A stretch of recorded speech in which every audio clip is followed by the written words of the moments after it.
Today is December 7, 2021. This is the 160th regular meeting of the South Slough Reserve Management Commission.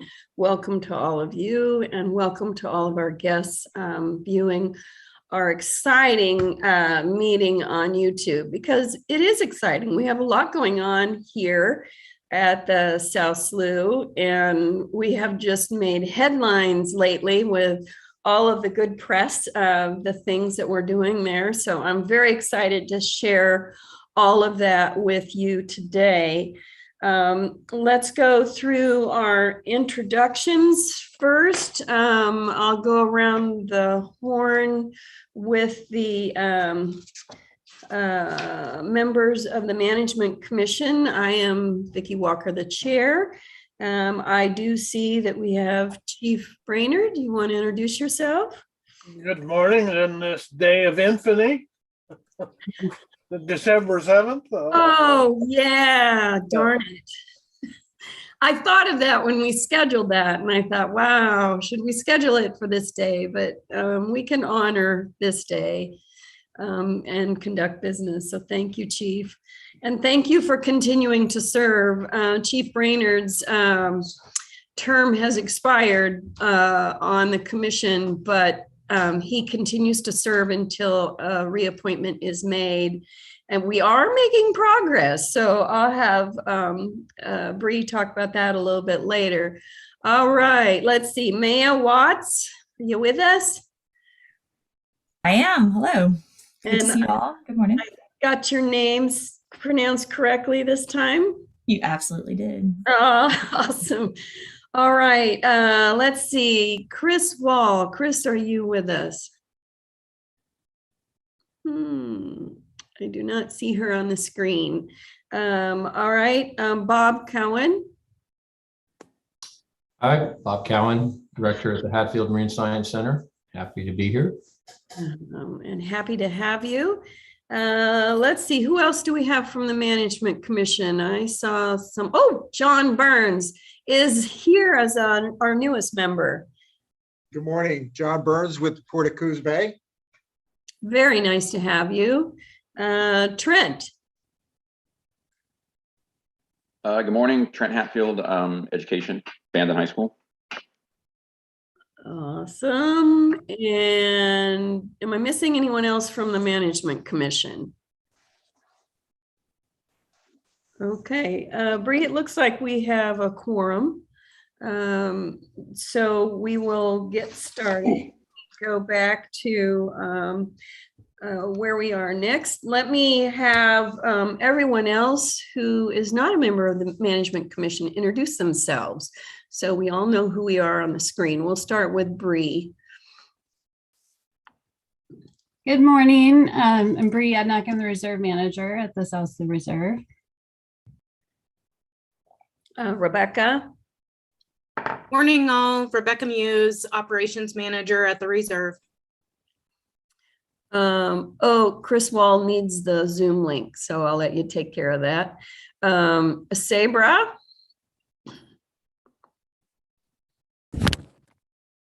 Sabra Comet, Coastal Training Coordinator at South Slough. I love the background, Sabra. Thank you. Allie.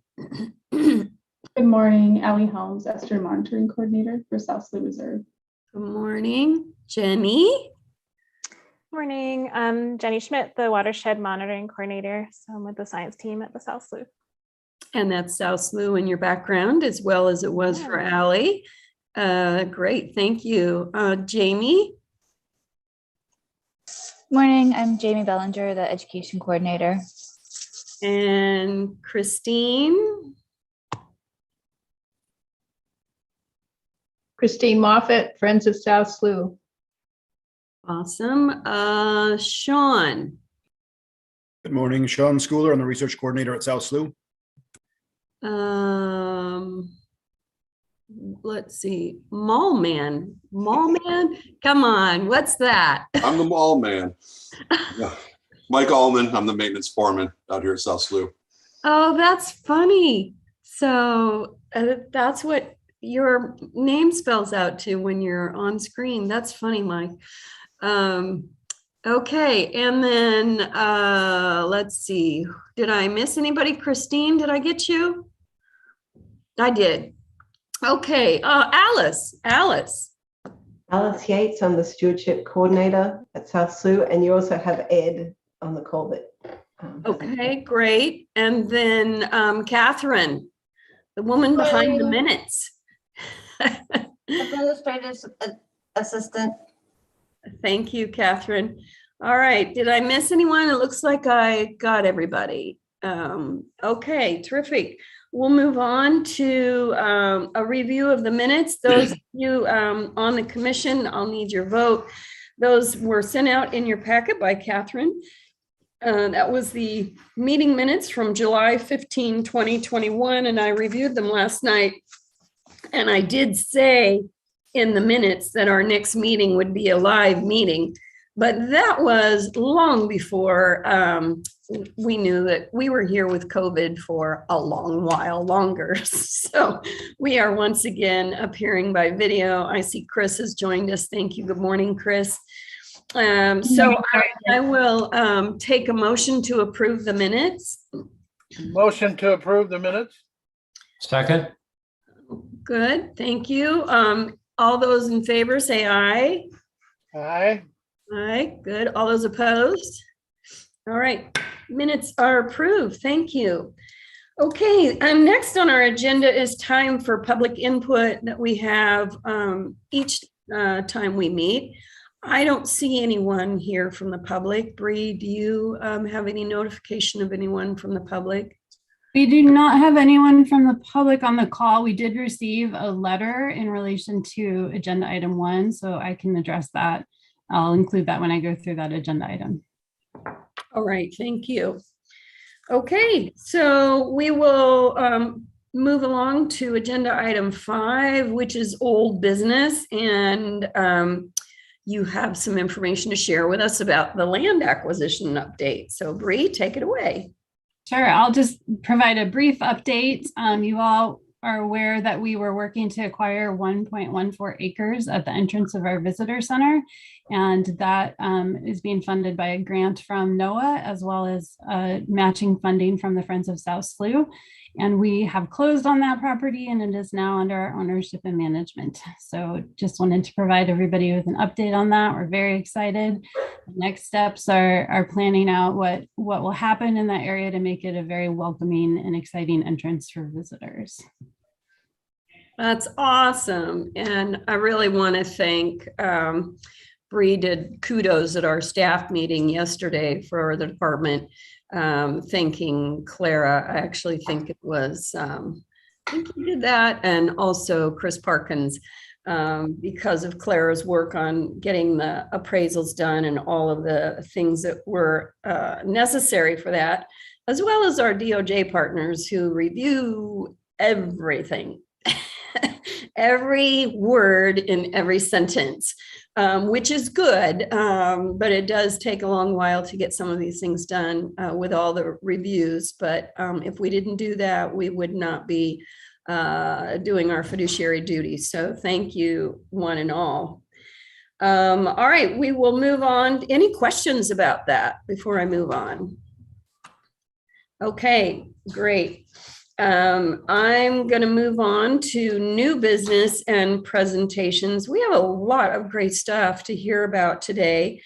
The first one on the list is the agenda action item, agenda item 1, and that is the recommended hunting policy update. And that refers to the also the letter we received. Bree will talk about that. So Bree, why don't you, we've all had our packet sent to us, but just give us a review for those in our listening audience and also for those who didn't have time to read their packets. Thank you. And why this has come up. Sure thing. So agenda item 1 in your packet is relating to the subject of protecting the safety of the public and neighboring landowners of South Slough Reserve near open hunting areas.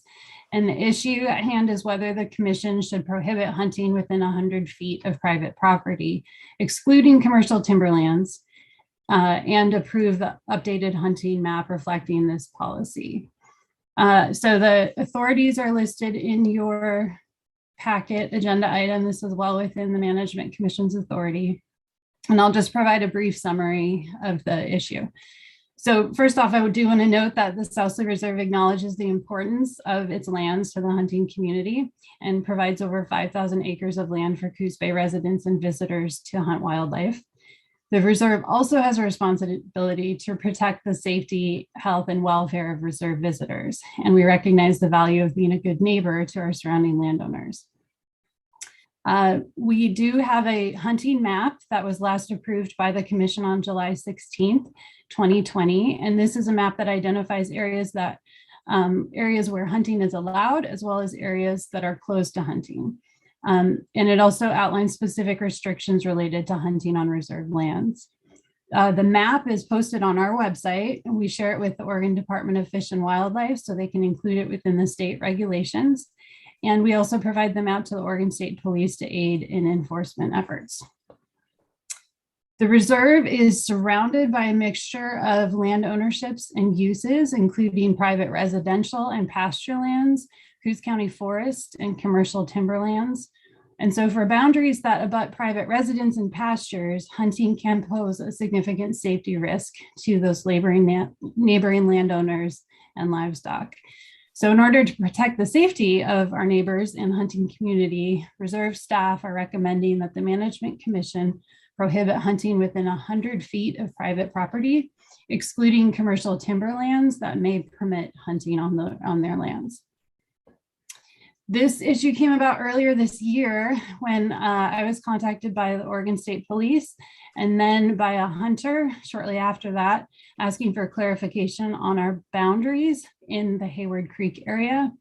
This particular area of the reserve is where a private landowner's property is bordered to the north and south by lands that we manage, and to the east by state-owned tide flats, and then a waterway, Hayward Creek, which flows into South Slough. So in areas like this where property lines are not marked, hunters and state police have to rely on maps and GPS devices to determine their location on the ground. I'm not sure if you have experience with GPS, but using GPS to determine locations, your location in relation to property is inherently problematic. The accuracy of the GPS satellite signal can be affected by blockage of the signal from natural topography or trees, or even atmospheric conditions like dense cloud cover, which we often have here. The GPS receiver itself also can have accuracy issues. So for example, a cell phone GPS could be only accurate, within 15 to 20 feet, while a high-end GPS could be more accurate to a few centimeters. Most people don't have those high-end GPS units when they're out in the field. The mapping software itself can introduce errors when maps are uploaded to a phone, and that can result in the lines being projected differently and incorrect lines being drawn on the map for roads and property lines. So to protect the safety of hunters while they're out in the field and our neighboring residents and livestock, the reserve is recommending the establishment of a 100-foot buffer along those private property lines where hunting would be prohibited. And again, this would be excluding commercial timberlands because those lands may allow hunting as well. The buffer would allow ample space between the hunting activities and the property lines and prevent inadvertent trespassing of hunters due to GPS positioning errors. The commission, as I noted, has the authority to close certain areas of the reserve based on our administrative rules. And the commission has taken similar action by closing Indian Point to hunting due to its proximity to residential properties. There's also precedent in Oregon. I spoke with Oregon State Police about this, that there is a no hunting buffer surrounding the Starkey experimental forest and range. So this idea of a buffer does exist in Oregon. To communicate the policy, our staff would be, we're proposing, as included in your packet, attachment A, we're proposing to add language to the map, to our hunting map, describing the restriction and highlighting the boundary area on the map where the buffer is in place. So we did receive public comment on this. I sent the letter that we received to you all yesterday morning. And I will just summarize the sort of intent of the letter. So the landowners submitted a letter to the commission in support of the proposed buffer, but also request the commission consider closing the Salal Lane Uplands area to all hunting. They noted that their property is in between two tracts of land owned by the reserve that had previously been closed to hunting when those tracts of land were under ownership of a commercial timber company before we acquired the land. They noted that they've seen increased hunting pressure and trespassing on their property in recent years, and that hunting is open for a large part of the year. And they also noted concerns with hunting being open on these lands. Wildlife don't have enough protected area. So that comment was received, obviously, after we made this recommendation. The recommendation was for this 100-foot buffer, but I wanted to get the commission's thoughts and ideas on this before we move forward with the recommendation. Bree, is there any way for you to show a map of this particular landowner's location? Yeah, I can show, let me share. That would help me, I know, visually.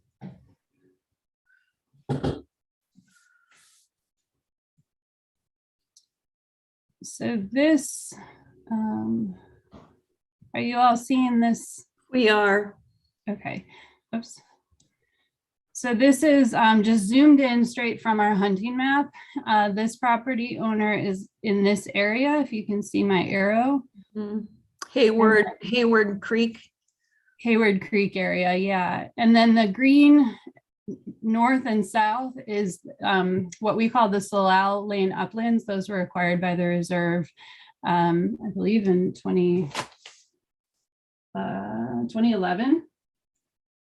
I'm sorry, 2011. The reserve acquired these lands. This over here is Indian Point. This is closed to hunting. The commission made that decision at the last time this map was updated. And the areas around Indian Point are residential. I'll also note north up here, these are mostly zoned residential. You can see some roads, but they're not fully developed. I don't believe they're still kind of in their natural state. But there are other landowners in this whole area that is located between the north and south area of the Salal Uplands. So where can you show us with your little cursor where the landowner is wanting us to block off hunting? As best I could tell from the note, it would be all of the green area all around. Okay. And I'll note, we did acquire the lands in 2008 with a grant from the Coastal and Estuarine Land Conservation Program from NOAA. And so it is a conservation grant. And that was also part of the reason why we closed the Indian Point, was because that was also acquired with a conservation grant, and hunting was not really in line with the intent of that proposal. Okay. So I'll just throw this out there, and then I'd like to hear from other commission members. I certainly understand what this homeowner is feeling here. But the area that they're wanting us to block off from hunting is pretty large.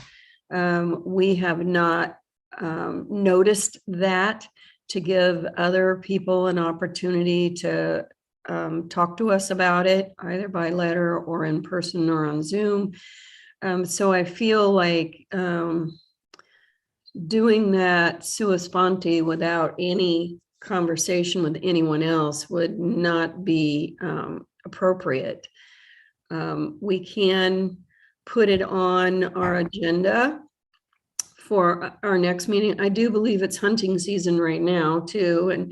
And I read the letter briefly, and it starts with bear season in August and something else and something else. It's just a constant barrage of hunting.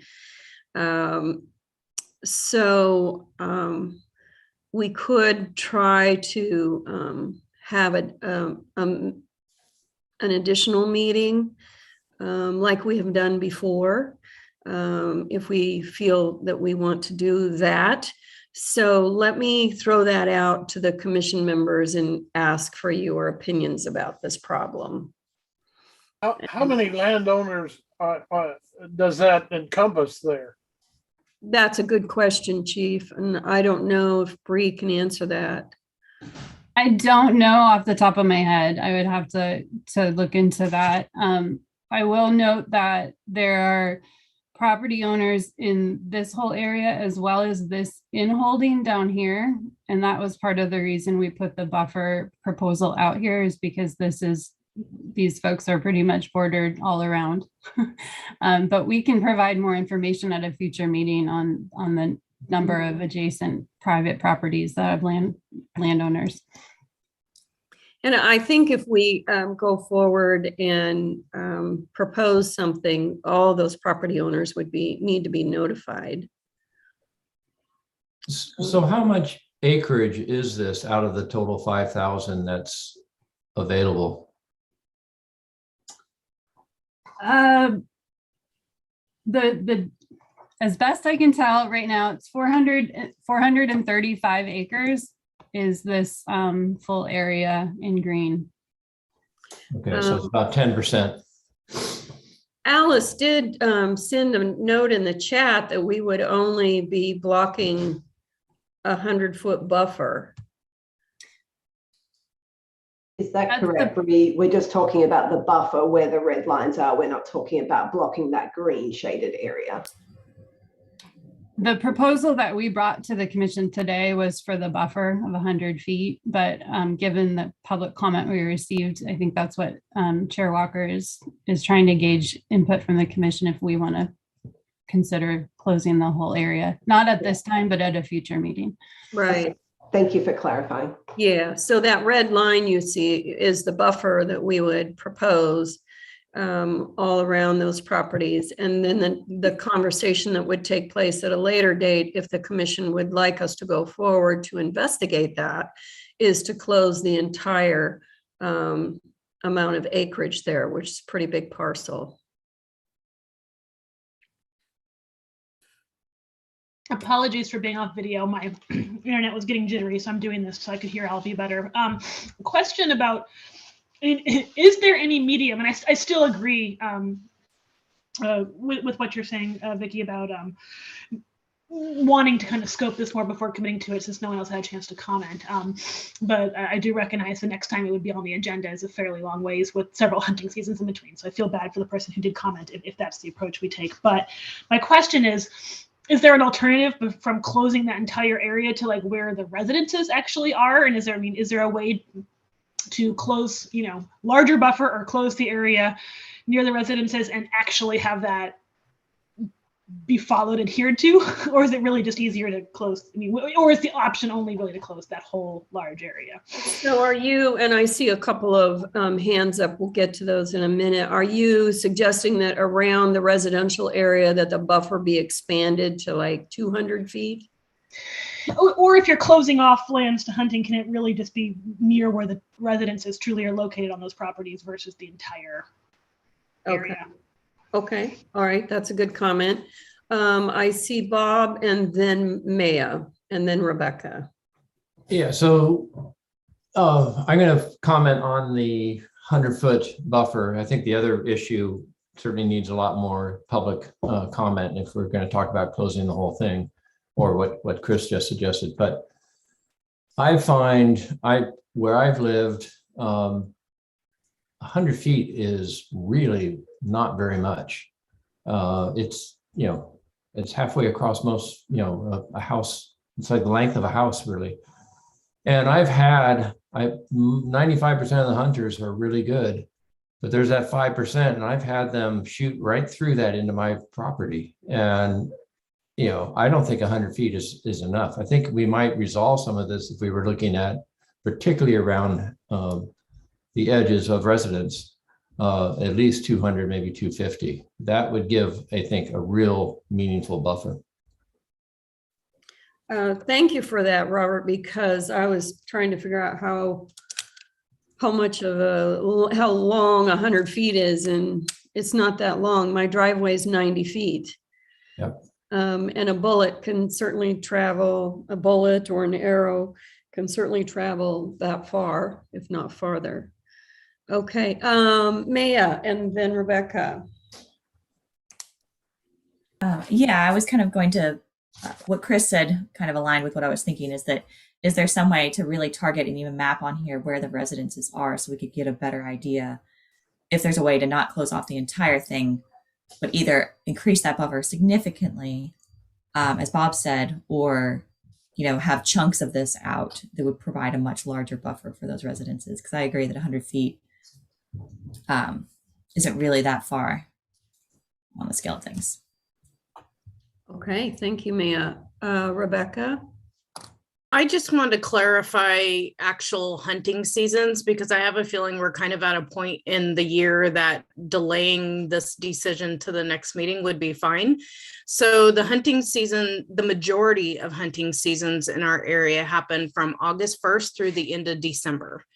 There is a spring bear that is in the months of April and May, but we're coming up on pretty much the end of the season here at the end of December. So I think if we want to delay this for further details, more information, put it out to the public, we still have that time to be able to do it, because pretty much by the end of December, the majority of the hunting seasons are over for the year, and it doesn't start back up until April. The hunting season, there could be those who do it Correct. off season, but that's always a problem. Okay, well that's helpful. I'm a little familiar with that land down there. That's the old family farm down there, and a lot of that and the bottom there is not. There's no houses down there. They're all up on the hill, up off the road up there. So I don't see closing all of that bottom land. Maybe go around the residence a little better. I think, Chief, you're agreeing with what we're hearing this afternoon, that perhaps we increase the buffer around the residential area, noting that that can change as development occurs, but then we can always address it. But increase the buffer around that residential area and still leave some of that in the middle, going all the way up for hunting. Is that what I'm hearing? That seems to be what I'm hearing. Yeah. Okay. So the area where we have the red line, does that indicate there's residential area? It appears so. It indicates residential or privately owned property that's not commercial. It's not owned by commercial timber companies. Okay. So we wouldn't, I don't know that we would need to notice that we would like to expand it to 200 feet or 250. Was that your suggestion, Bob? Yes, it was 250.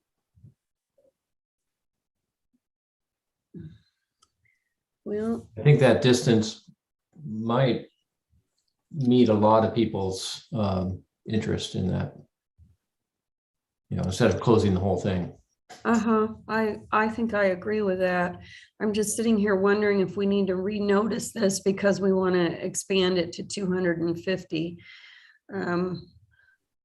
I kind of think we do, because it's doubling, it's 2.5 times what we're proposing. As you noted, Rebecca, hunting season is coming to a close in what, 20 some days. I don't think we can get word out within 20 some days either that we're closing that. It would give us time to update the maps before the next hunting season and get word out. But are you all thinking that we should renotice this for 250 feet and put it on our agenda for, let's see, this December, January, that would be February? Is that February or March? March. March. Looks like there's some hands up as well, Vicky. Okay, I can't see all of it. I can't- see Alice. And I think John Burns had his up too, but it looks like it went down. Okay, Alice? Yeah, the map is on the screen, and so I can't see everyone. I just see some.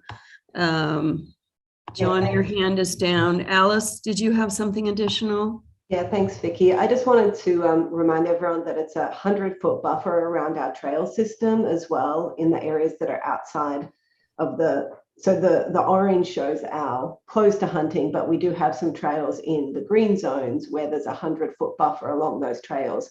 And I just wanted to bring that up because we're talking about increasing the buffer around our property boundaries here because of these safety concerns that people have raised. And I was just wondering if you wanted to reassess that 100-foot buffer along our trail systems, given the concerns that people have raised here with us, it being quite a small buffer of 100 feet. Well, this just makes it even more important that we set this off, I think, until March, and we add consideration to that.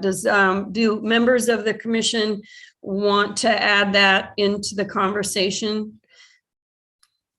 to increase the buffers on the trails? This is John Burns. I believe so. Okay. I'd second that. I think that's. Yeah, ready for discussion. Yeah, I wouldn't want to be on a trail and having a bullet whiz by me. All right, well, we're gonna, I think what I'd like to do is defer this to the March meeting and hold it in abeyance. We will notice a proposed 250-foot buffer. I'll need to get someone to create a motion for this, but let's propose a 250-foot buffer along the trail system and along the residential areas as outlined on the current map in red. And then we'll notice that to all the property owners, and then of course in the community the way that we normally do it, but certainly with the property owners. So can anyone make me a motion out of all that? I'll make that motion. All right. So I think y'all understood the motion. Catherine, did you understand it enough to get it in the minutes? Yes, thank you. All right. Can I have a second? I'll second it. All right. Thank you. So all those in favor of the present motion on the table, say aye. Aye. Aye. All those opposed? Okay, Bree, would you notify the property owner who wrote into us what we're going to do? And then we'll get started on notifying the community and the other property owners. But this was a good discussion. And if a hunter wants to come in and say, well, a bullet or a arrow can't travel 250 feet, well, we'll listen. But right now I don't have enough information to do that because I don't engage in that activity. Okay. Oh, I did see that we did have that hunting map in our notebook. So thank you, Catherine, for doing that. And I looked at that this morning. Okay, we'll move on to action item 2, which is approval of a tree removal and process. And so we've got pictures of that on page 11. It's on the action item starts on page 9 in your notebook. So Bree, you want to take on this one as well? I'm actually going to pass this on to Alice, who's going to explain the situation and the proposal for the commission today. Thank you, Alice. Can you see my slide correctly? We can, yes. Okay, perfect. So you have this in your commission packet there, and I'll go through what's written in there and show some pretty pictures so that you can feel connected to what we're talking about. So the South Slough Reserve manages approximately 5 miles of trails for public use, education programs, and access to research sites. Regular maintenance of these trails involves trimming overgrown vegetation, managing water flow, removing some targeted live and dead standing trees that pose a safety risk or cause trail obstructions or cause risk to infrastructure and damage. So the trails are currently maintained by the reserve's park ranger assistant. Jonathan's doing an excellent job. He also has some assistance recently from volunteer trail stewards and the Trail Keepers of Oregon. Last year, the reserve partnered with a professional trail crew from North Cascades National Park to complete a comprehensive assessment of the reserve's trails to inform best practices and preventative and ongoing maintenance, identify problem areas to address, and provide recommendations for trail improvements. So following this assessment, staff identified 9 trees along the reserve trail system as recommended for approval because they either obstruct public accessibility, put infrastructure at risk, or pose a potential safety risk to staff, volunteers, and visitors. So as a reminder, our OARs state that non-emergency tree removal is a restricted activity in the reserve and requires approval from the Management Commission following consultation with experts. So Alice? Yeah. Oh, I'm sorry. I didn't know if you were advancing slides. We weren't seeing them on our side. So yeah, I'm sorry to interrupt. Has it advanced now? Yes. Okay. So just as an overview of the trees that we're, sorry, where was I up to?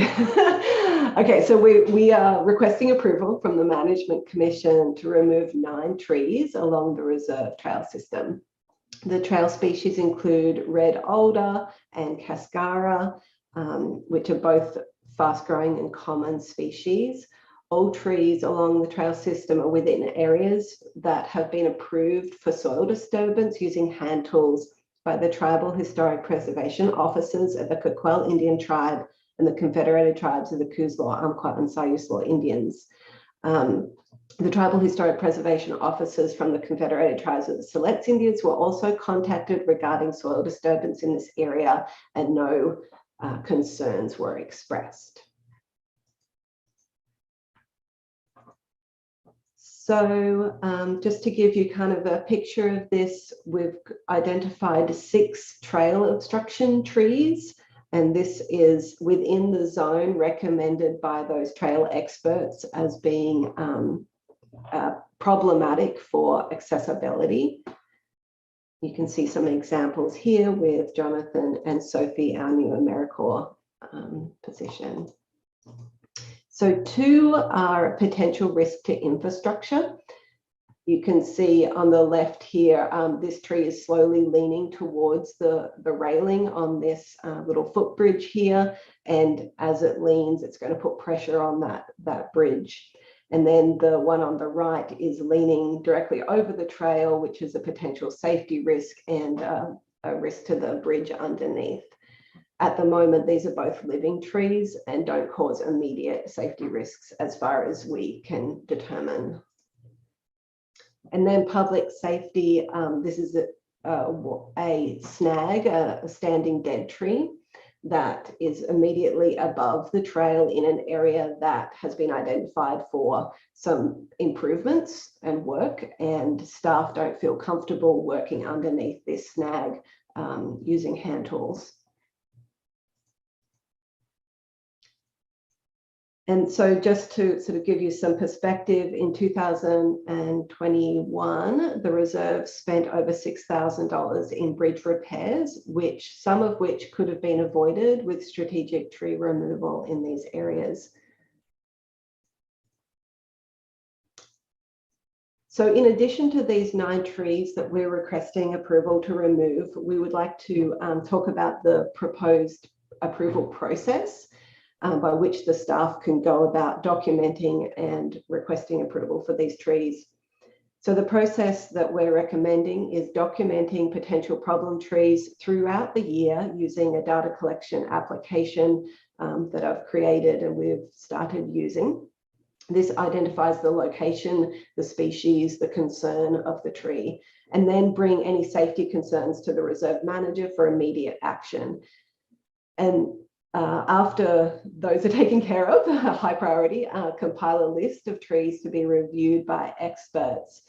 And the experts we're proposing to reach out to for advice would be from state parks, Trail Keepers of Oregon, Oregon State University Extension Forester officers, local tribes, and representatives from other natural resource groups that may have expertise to lend or concerns. And then pile a list of trees to be reviewed. Once those trees have been listed and reviewed by experts, submit the request to the Management Commission on an annual or as needed basis. And so I will leave this recommendation up on the screen. So reserve staff recommend the Management Commission approve the removal of the 9 identified trees as presented and the proposed process for future approvals. Over to you, whoever wants to take it. Okay, great. Thank you. I see Robert's hand up. To me, it seems like a no-brainer. I mean, that's good management of the trails and the forest. So I'm all for it. Okay, thank you. Any other comments? I had one question. If there is an emergency presented, I'm not sure I understood this in the recommendation. So we have a tree that's come down. You've had an awful windstorm in Charleston, which is not out of the ordinary, and a tree has come down. Is there time to call in an expert and contact the commission before removing it? Chair Walker, I can clarify that. So I do, as the manager, have certain authority under our OARs to make decisions, necessary actions for maintaining public health, safety, and welfare. So if there is an immediate emergency need, I can work with staff and address it without needing to come to the commission. Okay, that was what I thought. And I just wanted to make sure everyone was aware of that. So thank you. That satisfies my concern about immediate dangers. This is a great plan. Especially when you mentioned, Alice, that we spent over $6,000 last year repairing bridges, and some of that money could have been saved had we been a little more careful about identifying trees that were a hazard. So I think this is good. Let me see, I have Rebecca's hand up. And just to add to that comment about putting money into our infrastructure. So right now we have a NOAA grant to improve our trail systems. And part of that includes quite a bit of infrastructure monies. That's replacing bridges and boardwalks and things like that that need to be replaced. So we're putting a pretty significant amount of money into the infrastructure on the trails right now. And if we can have these recommendations and process approved so that we can protect those infrastructures going in the long run, it will definitely help us keep the money and the infrastructure on the trails moving forward. So. Great comment. Thank you. John, I see your hand up. Yeah, my question is, the process going forward makes a lot of sense to me, but should that submittal to the commission on an annual basis prove to be not significant enough or substantial enough to address emerging problems that occur between those various commission meetings where that approval is given? Is there a mechanism? Can you put a mechanism in there that'll give you the opportunity to expedite that? Because we all know that conditions change very quickly. As Vicky said, there's a lot of wind in Charleston. There's a lot of rain in Charleston, which means there's a lot of erosion and trees, their stability can change very quickly.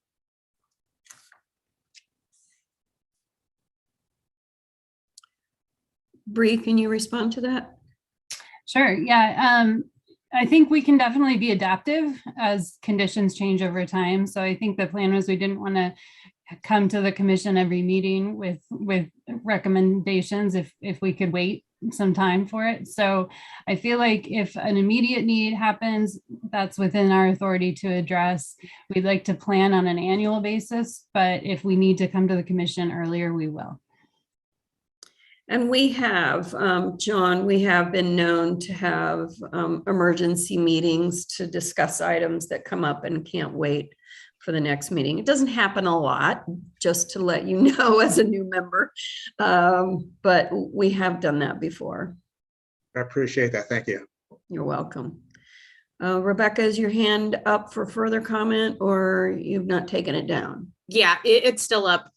So just to reinforce the comment that Bree made about emergency type approvals, in the past when we've had, our normal winter storms come through, that they do a lot of damage to our trail systems at times.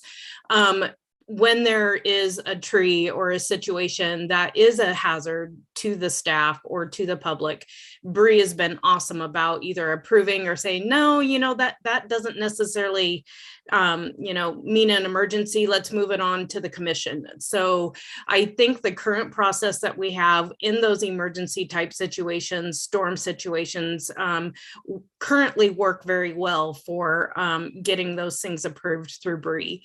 So I think if we look at long-term approval for trees that are not an immediate, emergency need, but maybe more of a long-term need, I think that will definitely help with our work on the trails.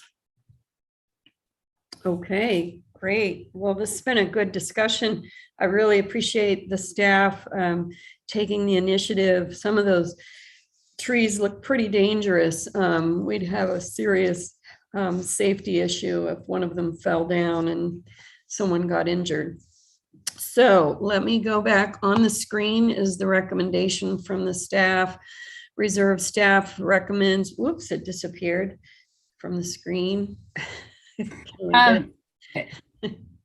is also in your packet, so I can read that. Yes, it is, but we talked about on an annual basis. Did you want to add that? Reserve staff recommend the Management Commission approve the removal of the 9 identified trees as presented and the proposed process for future approvals. And the proposed process is items right above your recommendation on page 10, document problem trees throughout the year, bring safety concerns to the reserve manager, compile a list of trees, and submit requests to the Management Commission on annual or as needed basis. That should be basis, I think, not bases. Experts may be consulted. Okay, so we will have a motion then to recommend the removal of the 9 trees and approve the proposed approval processes outlined by staff. I'd make that motion with amendment. Thank you, Chief. And do I have a second? Second. All those in favor say aye. Aye. Aye. Opposed? All right. right, thank you. Great, great work. I'm very excited about this. Everyone really cares about what happens at the South Slough, and no one more so than the staff who work there and the volunteers. So, and our fine commission members. All right, we had something under other for new business, and that's a verbal report. Bree, do you want to share with us what that is? I do. However, I know that Sabra has a conflict at 10 o'clock. And so I wanted to give her the opportunity if she had a CTP, a coastal training program update for the commission to share that before she has to sign off. Sure, we can do that. Sabra? So we will skip down to information reports and take Sabra's coastal training report, which is item 3. All right, finding my notes here.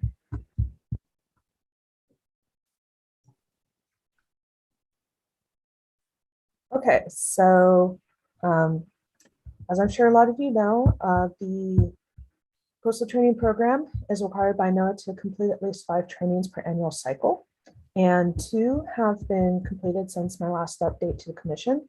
The first one was a facilitation basics and how to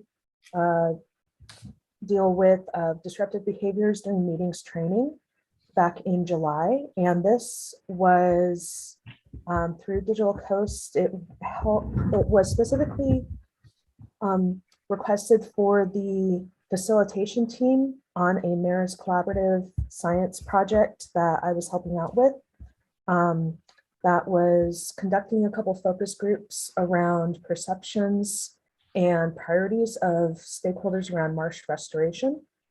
So this training was done before the focus groups to help the facilitation team get on the same page. And it got a lot of positive feedback, especially for giving the facilitation team common language to talk with each other, especially during the focus groups when we're trying to help each other. And not necessarily in language that our stakeholders could pick up on, so that was great. And then the other one that was done just a couple weeks ago was a data tools work through of the Estuarine Mapper and Explorer tools hosted by Pacific Marine and Estuarine Fish Habitat Partnership, which is better known as PMEP. This was the first such workshop offered at any NERR by PMEP, and was basically the test or pilot for something that they want to bring to the rest of the West Coast NERR sites that are under their geographic jurisdiction. So West Coast sites, not including Alaska or Hawaii. And the PMEP instructors were very happy with how it went. The participants were ecstatic, and we got lots of great feedback on that. And PMEP has agreed to do another repeat here while we're also kind of selling it to the nearby NERR sites. So we got to be the first ones to try that. And then just a couple of notes on some other projects I've been helping out with. The SAM-SAV program is doing a needs assessment, and I've been helping out on the cross NERR site teams for how to conduct the national needs assessment, somewhat from a science communication standpoint. And prior to the PMEP workshop, PMEP is also redoing their communication plan. So I was on that planning team. And then I already explained the NERR's Science Collaborative project. So I helped out planning that, recruited stakeholders from the Coos Bay area for the local focus group, and also helped conduct focus groups here, Waldport, and Newport. And that was actually great for my learning of our northern stakeholder groups. Any questions? Yes, Maya? I just had a quick question about the Estuarine Mapper and Explorer tools through PMO. And so are those just for NERR staff, or are those broader audience sort of tools? No, those are broader audiences. So Okay. Unfortunately, because this was the first one we did, we had 20 slots open and it filled within basically 30 hours of us putting it up. So way more. That's a great thing. Yeah, way more enthusiasm than we were expecting. But with the repeat one, if anyone is interested in taking that, just email me and I can add you to the first contact wait list we have for the next one. Basically, we're going to send out a targeted email to folks that want to be invited first, and then before we send out a broader recruiting email, because again, we're anticipating this is going to get a lot of interest. So if you're interested, go ahead and email me along with anyone else that you want to be on that list, and I can add you. Awesome, thanks. Yeah, I was thinking graduate students and maybe our some of our professors might be too. So awesome, thank you. Yeah. Any other questions? Excellent. Well, I need to go to my next meeting, so I will be back at 11. Thanks. All right, thank you, Sabra. And commission members, her report was on pages 28 and 29 if you'd like to learn more. So Bree, we will take us back to new business and number 3, other.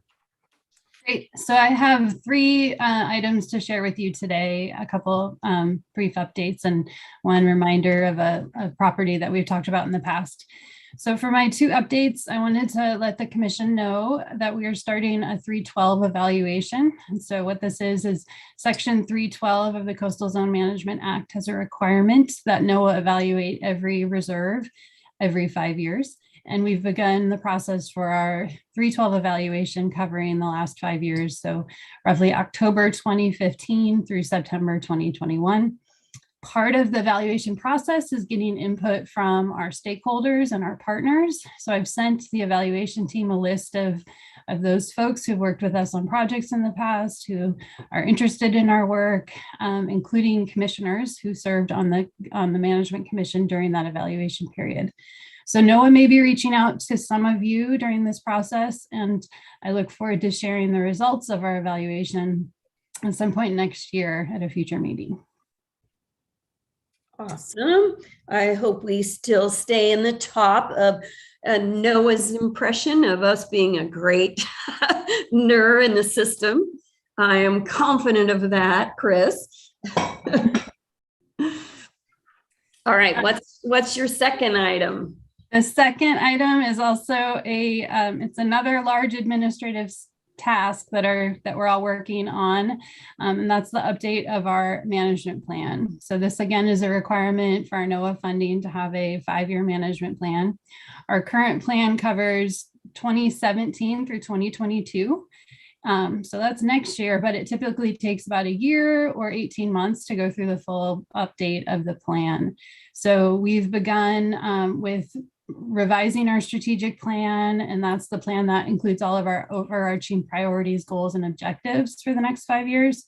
And I plan on sharing updates as we go through this process, probably a more in-depth update in March with where we are and what our next steps are.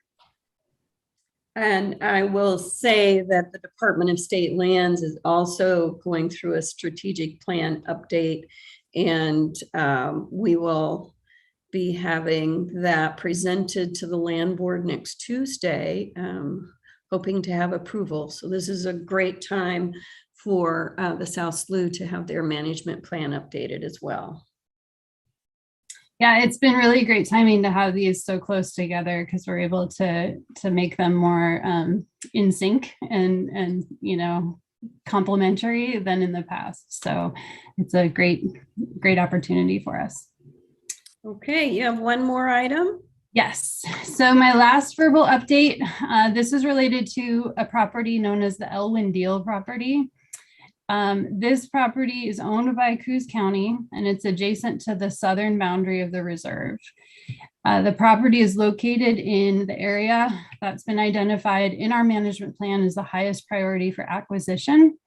primarily because of its direct influence on reserve lands and waterways and its location on Winchester Creek, which is the largest freshwater source for the South Slough Estuary and home to important anadromous species like coho salmon and Pacific lamprey. The property is largely composed of pasture land currently, but historically that pasture area was a wetland. And so the property really provides great potential for restoration work to create valuable fish habitat by converting that pasture land back to a fully functioning wetland. This property, you may recall, is part of the potential land trade that we were working on with Coos County in 2019. And that land trade, we were hoping to enhance riparian protection along Winchester Creek. So the land trade is not an option anymore, but the reserve has still remained interested in acquiring the deal property, and we've been looking to partners for support. Wild Rivers Land Trust is one partner who also has a very strong interest in protecting this property for conservation.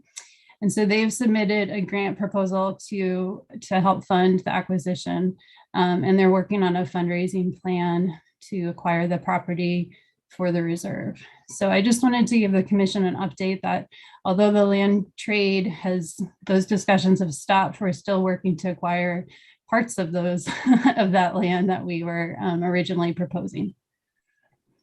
Well, that's really great to hear, because we heard I don't know, it's been a couple of years now, a really good report on the value of Winchester Creek.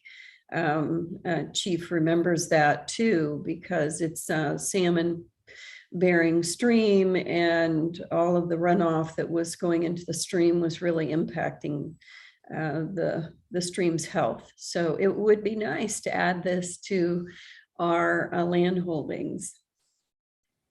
Did I see a hand go up? This is Chris. I raised my hand. Oh, there you go. Bree, that's exciting. I actually had Winchester Creek in my head recently, thinking about you guys and just where that stood. So this is exciting to hear about. To the extent that you're able to, can you share any more about what kind of stage the land trust is in terms of negotiating with the owners? I mean, if they're applying for funding, does that mean there is some level of willingness from the owners to consider this for sale then? Yes, so Coos County owns the property and they are very interested in selling it. So we worked in coordination with them, the Wild Rivers Land Trust did, in coordination with them for developing like the maps and identifying a process. It does, the big thing is it has not been appraised yet. So the proposal had to be submitted with the best guess, with the note that we do need an appraisal, and that the county would be willing to sell it at the appraised value. Wonderful. Okay, thanks.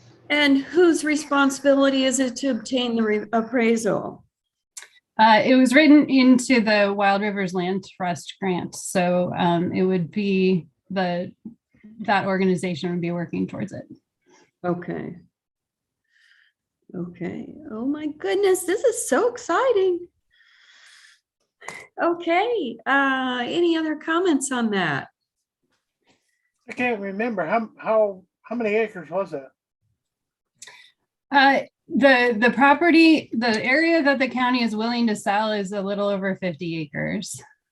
And then it would be the lowland pasture area with a 100-foot buffer of forest around it. So it also would require a subsection. The actual tax lot is much bigger, but they do want to retain ownership of the forest and the uplands beyond. So that's why we had requested that buffer around it. Great. Thank you. There's more than one way to achieve our goal, correct? I remember when Bree and I went and met with the county commission. That's been a couple of years ago now. So we just keep at it and find new ways to approach problems. So thank you very much.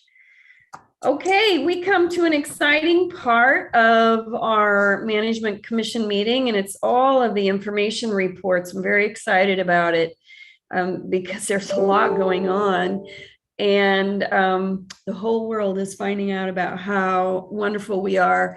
I really want to give a shout out to our comms team at the department. Now that we have 2 people on board, Leanne came on board a little over a year ago.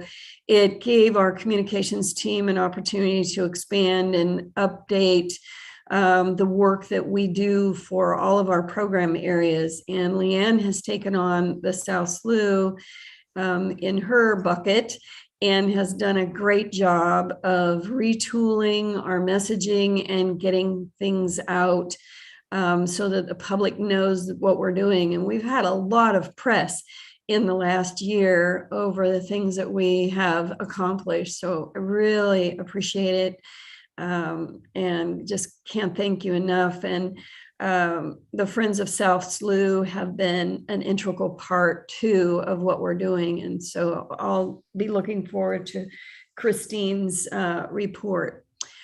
Okay, so we're going to start with administration and facilities. That usually falls into Rebecca's lap, unless I'm mistaken.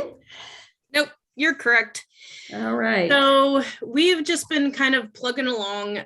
Most of our updates are in your packets. Some of the major things we've been doing over the last few months is pretty much working through our construction projects that we have currently on our plate. And just to give a quick update on that, since we do have some new members, we have the maintenance expansion, which included adding a pole barn to cover our paddle crafts, and also adding in a RV host spot to allow for volunteers to be on site for security and assistance with different projects. On that, we've had this grant since 2019, and just due to the last couple of years and the environment, we've really struggled to try and get this project completed. When we originally wrote the grant, we had project quotes at the time, and as you know, with COVID, prices have just absolutely skyrocketed. We are on our 3rd request for quotes for our pole barn, and each time the costs have just about doubled, almost tripled. So we're currently in our 3rd try, and I've got my fingers crossed that RFQ closes on Monday. We're hoping we get some good quotes that fit within our budget. If not, we're gonna try for, I think we're at like a plan Z at this point in time to try and finish this project. We are I do know that the price of lumber has been coming back down. Well, that would be wonderful if it was reflected in our quotes. So yeah. The last time we went out to quote, our pole barn came in, the 2 quotes were in the $150,000 range. And originally when we wrote the grant, the quotes at the time were about $40,000 to $50,000. So it's really just blown this whole project out of the water, and we're crossing our fingers that we can come to the finish line with success. So we've been working through that. The other project that we have going on is our trail updates grant, and we're plugging along through that process. We've had some significant infrastructure changes to our trails, and that grant actually has a closing date of June of next year. So we're coming to the end of that as well. And then our newest construction project that just started in July. So we are, really fresh into this one, and we have this grant for 3 years, and that will include renovation of our public restrooms at the visitor center, adding in ADA accessible automatic door systems to a lot of the public access doors for the visitor center, and then also doing a pretty big update to all of our exhibits at the visitor center. We did actually today get our first draft of our building plans for our restroom renovations. So I'm absolutely ecstatic about being able to progress through this, because this is a huge public access issue for us. So it looks like we are plugging through that, and we're new to it, but we should be on time and on project with that. The other thing that we're doing, we're crossing our fingers that everything stays the same and we don't change anything up. We're prepping for opening back up to the public come January, and prepping our visitor center for public safety and whatnot at our visitor center. So we're very excited about being able to open back up to the public.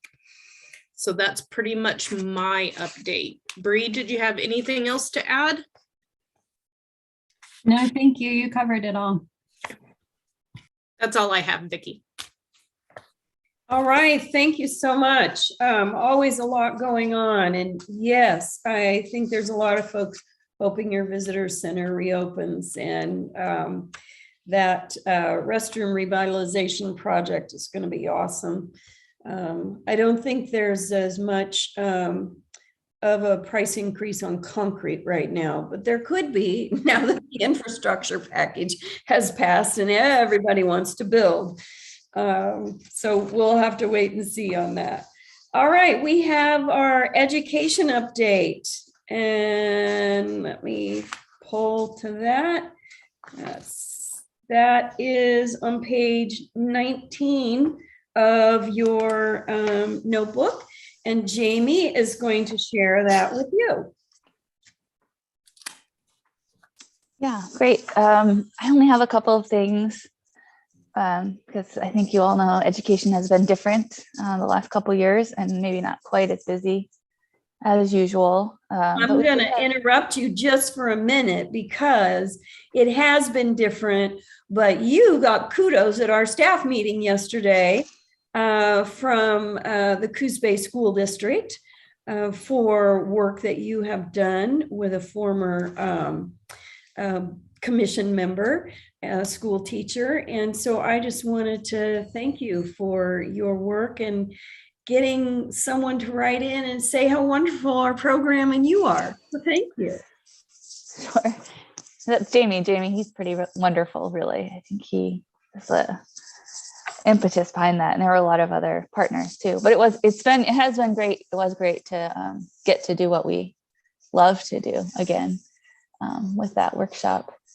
So for I think for this reporting period, the things that we noticed or that are noteworthy are that our seasonal education person, Daniel, who was with us for about 2 years, mostly through the pandemic years, or maybe a little over 2 years, is moving on. So we'll be looking for a new seasonal education specialist pretty soon to join us for the spring and hopefully for a while. And then as Alice briefly mentioned, we have an AmeriCorps position serving with us this period. So Sophie Relitz, who I don't think is on here, but she joined us. And I think I mentioned this at the last meeting, but she's working on restarting our Estuary Explorers after school program. So she's kind of plugging along with that. She had this really great idea to recruit some high school interns to help teach the elementary school students. So she's right now recruiting high school students for that program, which will hopefully start in the spring or restart in the spring. And other than that, we are doing as many programs as we can. And I think we're getting a lot of that positive feedback from everyone anytime a program happens. So for the interpretive programs and for the school groups that were able to come out in the fall, there's a lot of positive, happy folks, happy to be outside. Yes, people are very happy to be outside. We're all tired of being in our homes or in our little hoods. So it's great. And I know it gives you a lot of joy to teach the kids. So thank you and your team. Any questions of Jamie? I'm gonna flip back here to my agenda. We move on. We did coastal training with Sabra, so we're going to move on to the science team, who has quite a report for us today. Hello, I'm not going to go over everything in that report, but I do have a few updates. So one of the things we've been doing is monitoring green crabs, and we found again another year of increasing green crab numbers in the Coos estuary. and other researchers have looked along the coast, and it looks like it's increasing all along the coast again. So green crabs are going up. We did create a report on that and sent it out to a lot of our collaborators, along with a culinary guide. I have an intern, Sarah Stansberry, who was interested in putting together a recipe book for green crabs. And the media seemed to have liked that approach. And so I had a number of different interviews in the media about green crabs. So we really got the word out this year. I'm not sure if it's going to be enough just to have recreational harvesters harvesting green crabs to make it much of a difference, but is a lot more a lot more people now know about the green crab problem along the coast, and so maybe something will come of that. We have our eDNA lamprey project that you probably remember I gave a talk about a little while back. We do have the data from that, and I'll be sending that out and creating a report on that. We have an eelgrass restoration project that we're continuing to monitor. It looks like the elevation gradient is making a difference. So higher elevation sites aren't doing as well as the lower elevation sites, which might have to do with temperature. We're not really sure yet, but we're continuing to monitor our eelgrass restoration site. We did, Kiri left us in our GIS position, so we hope to soon have a new GIS person with us, because we do have a lot of work for them. Also, we're helping ODFW with their coho salmon surveys in Winchester Creek. The only spawning area in South Slough drainage is in Winchester Creek, just above. We talked about the Deal property. And unfortunately, we didn't get a land trade going with that.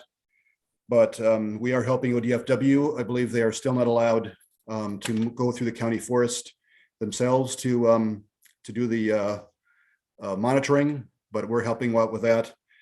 And so what we're finding is that since 2000 or so, there's been an average of about 89 spawners coming back. But the last 5 years, our average is down to 20, and last year was 22. And so it's been going down. And this year we haven't seen any yet, but there's still some more monitoring to do. So it is something to think about if we might we need to make sure we keep monitoring this population of coho salmon, given it's the only one in South Slough, and we probably should be looking into what we can do to help improve that habitat. Yeah, that's it for my updates. Thank you, Sean. There is an extensive report in your notebook. I encourage you to look through that. It starts on page 30. And it's really in detail, talks about all the research projects and the partner projects. We have so many partners that we're working with, and I just think that's so critical to our success. I'm disappointed the county is still being kind of obstreperous about those salmon counts in Winchester Creek. I believe John Sweet has been approved to be on the commission now. He's replacing Bob Main.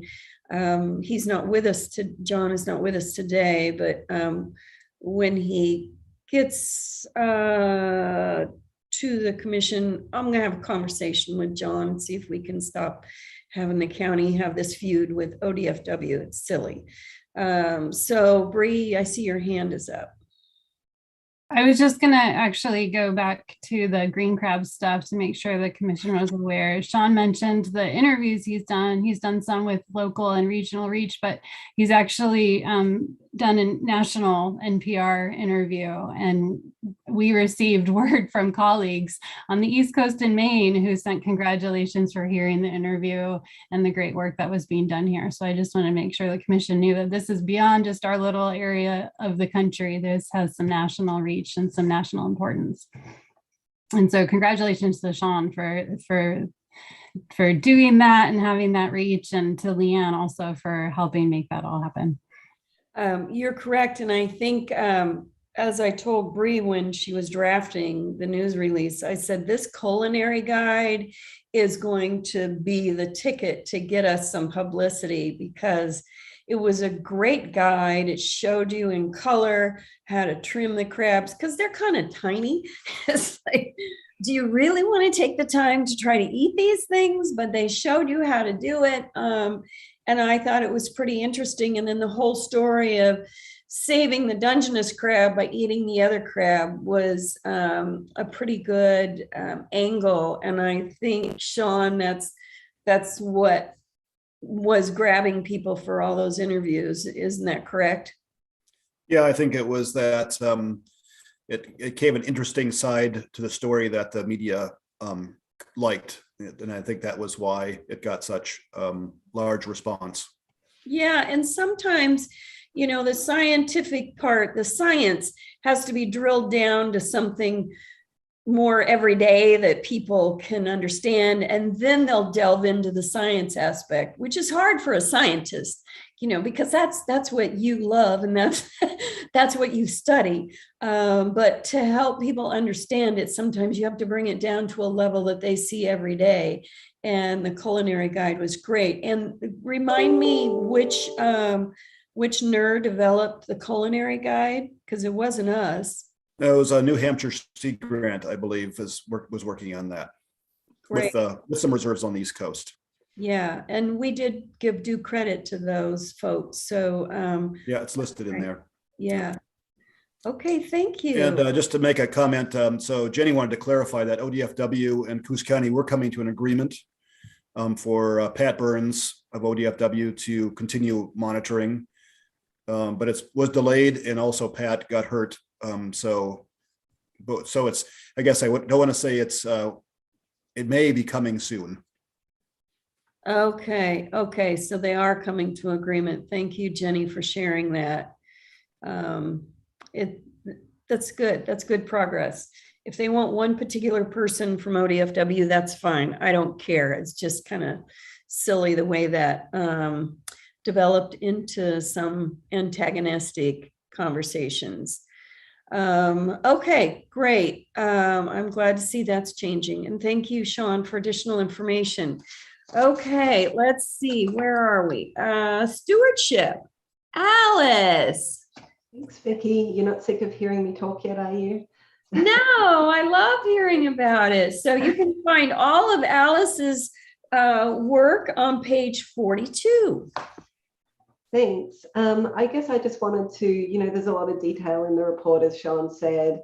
I just wanted to take this opportunity to thank my unofficial stewardship team, as it is.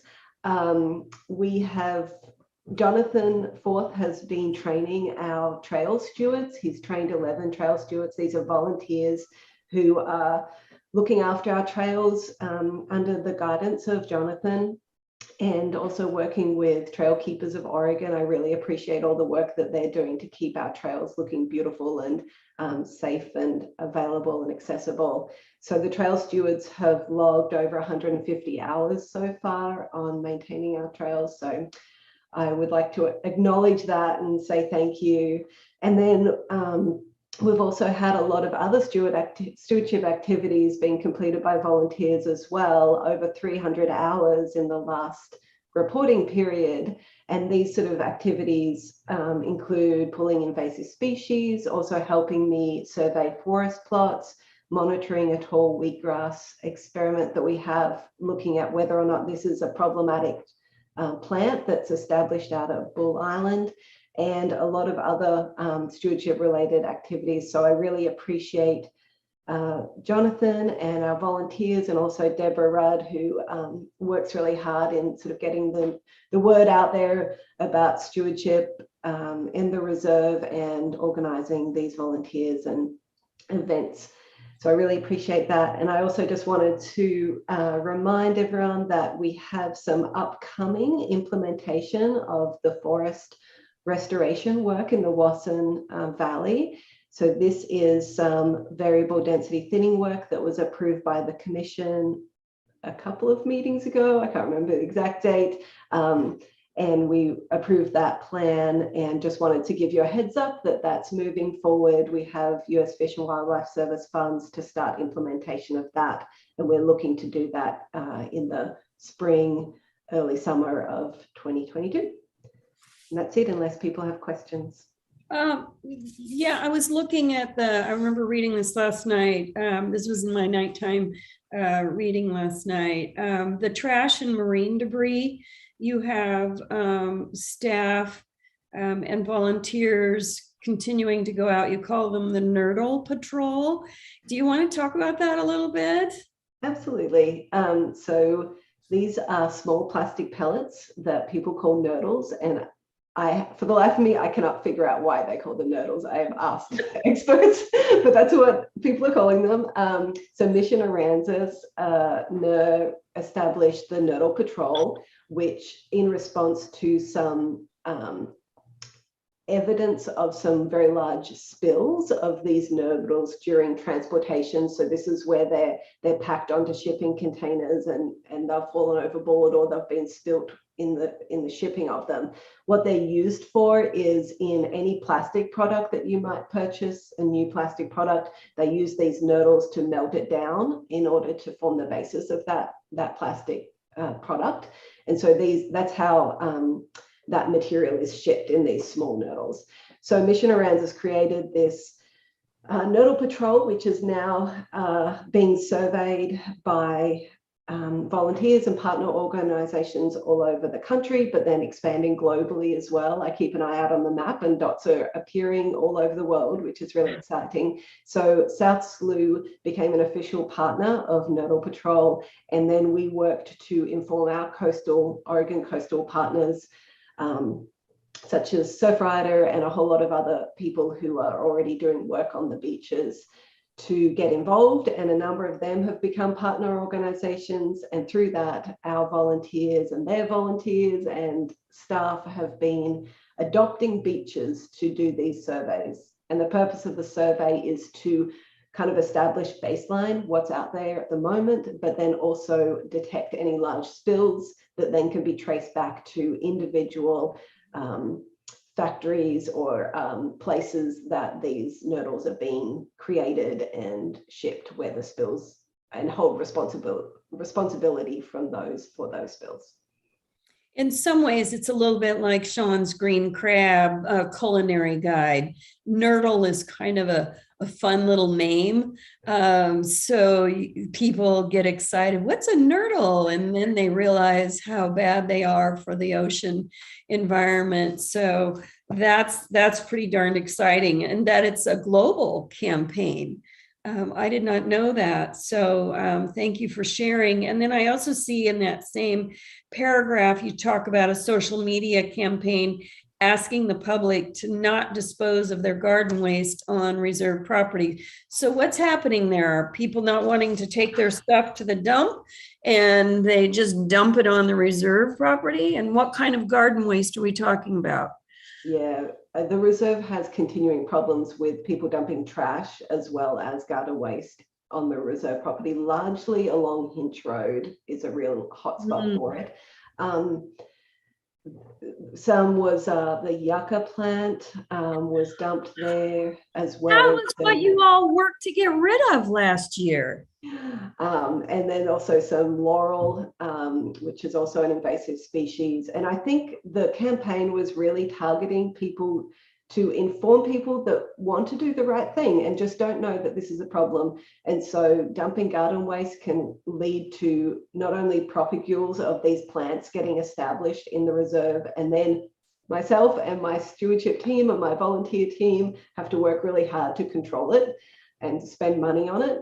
But also it can increase pathogens, pathway for pathogens into the reserve. So dumping garden waste that you might think, it's okay, it's organic, it'll break down. There are problems associated with it, and it is a real problem at the reserve. Do we have any monitoring, video monitoring down there at Hinch Road so we can try to capture these people doing this? Bree, do you want to speak to this?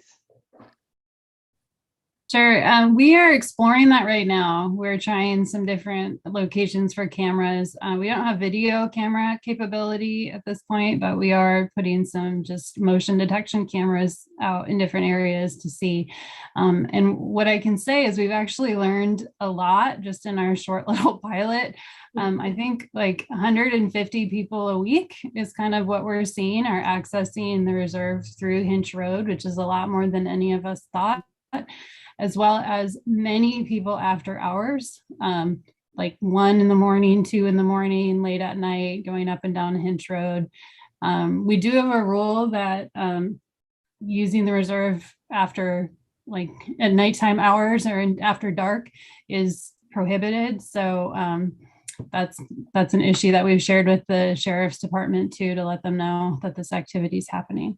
But I think it's a well-known area of busy activity, and we just don't have infrastructure out there other than the maintenance shop, and so we're able to notice activity when our staff are out there, but not round the clock. Mm-hmm. Wow. Did the sheriff's office have any suggestions for you? Not really. I mean, we reach out to them when things happen. Like we had a theft recently where somebody cut into our maintenance compound and stole some of the timber that we had staged and ready for our trails project. So we report that kind of stuff. But in terms of just regular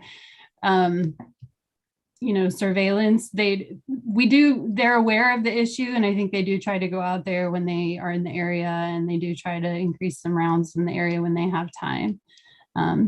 But as you know, they have a lot of area to cover and a lot of challenges in the Coos County area. Yeah.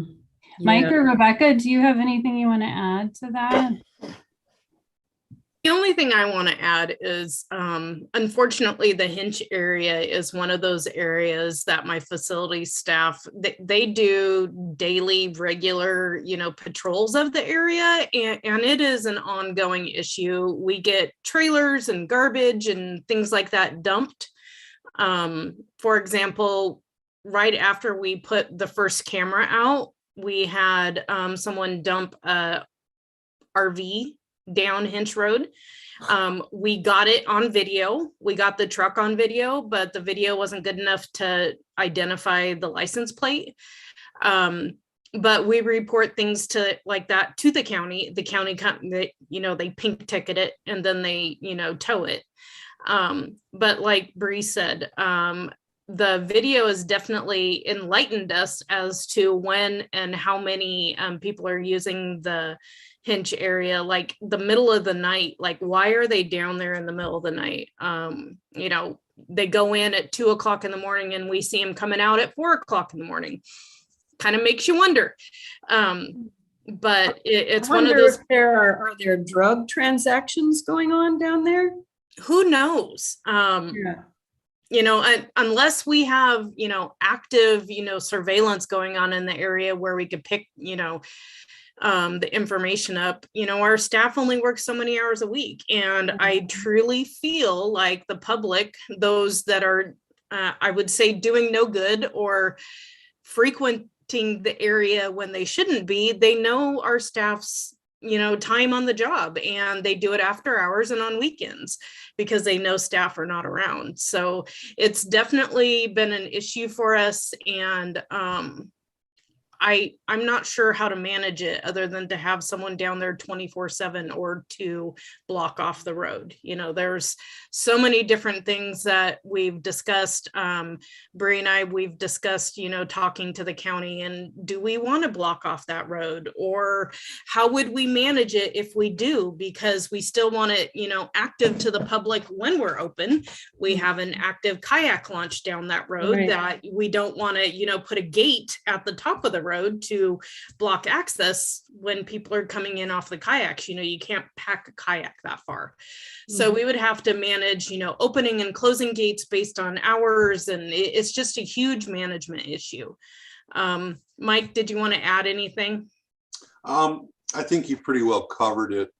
It's just, we kind of feel like I feel like I'm beating my head against the wall, because when we do reach out to law enforcement, like I say, occasionally they come through, but not terribly often.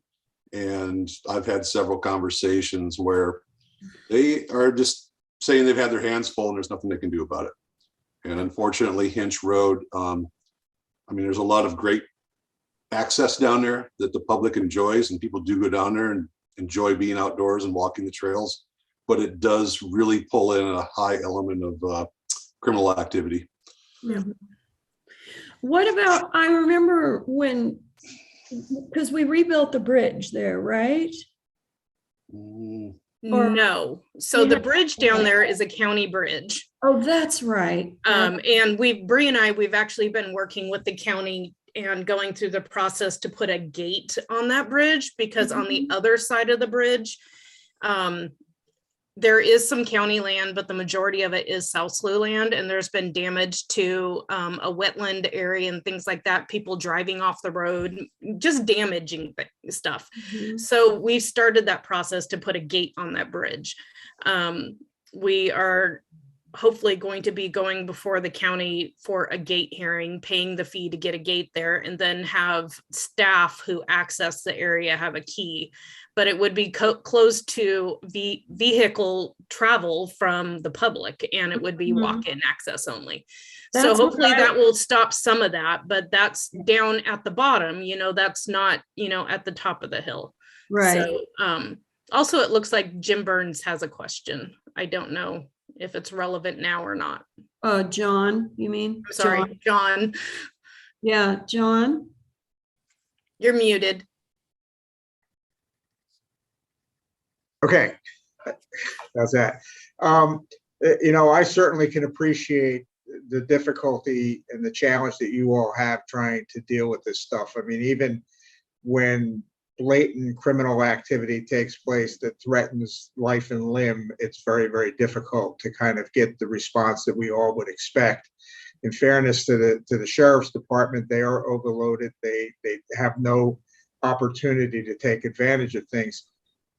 I guess one of the questions I'd have is that going all the way back to the yard waste and the garden waste and stuff, is there any kind of potential to partner with the county perhaps to create a transfer site where the county can pre-position itself, where people can come and bring the stuff legitimately to have it transshipped over to Beaver Creek, to Beaver Hill, and get it done that way? It's certainly not going to chase the bad actors off that are going to be out there doing illicit activities during the middle of the night, or dumping,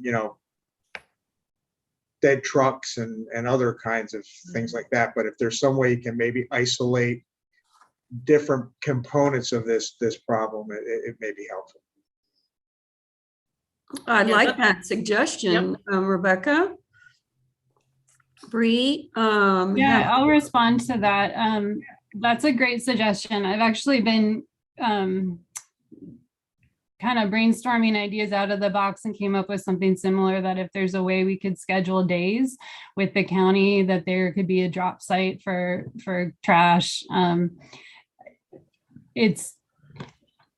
I don't know how effective it would be, but I think it's worth a shot, because right now what we're doing isn't really helping the problem or fixing the problem. So I think we can put our heads together and come up with some ideas. That's a great suggestion, Commissioner Burns.